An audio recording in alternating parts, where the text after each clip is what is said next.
De la région autonome ouïghour du Xinjiang, dans le nord-ouest de la Chine, à la municipalité de Chongqing, dans le sud-ouest, un projet de transmission d'électricité en courant continu à ultra haute tension a été lancé mardi.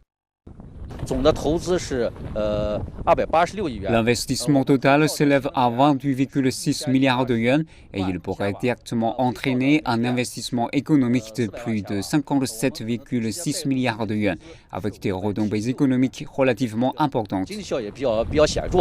Une autre caractéristique majeure du projet est l'énorme proportion d'électricité verte. Avec l'éolien et le solaire, les nouvelles énergies représenteront plus de la moitié de l'électricité transmise à Chongqing.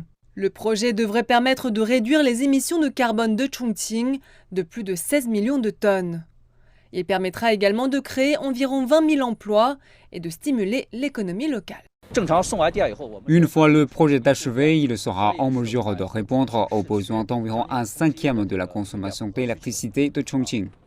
Lors de la cérémonie de lancement, de hauts responsables du Xinjiang et de Chongqing ont mis l'accent sur la construction d'un nouveau système énergétique, la réduction des émissions de carbone et la réalisation de la neutralité carbone.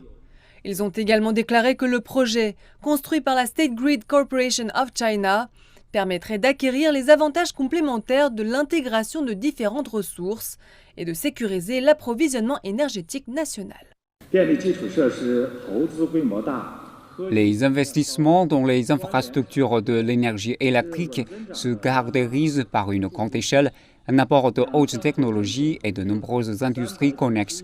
Ils constituent un facteur de stabilité de la croissance et jouent un rôle important dans la promotion de la prospérité commune et l'amélioration du bien-être de la population.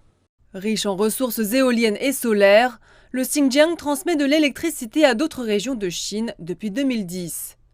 Lorsque le projet sera achevé en 2025, il augmentera la capacité de production d'énergie nouvelle de la région, ce qui devrait profiter à l'ensemble du pays.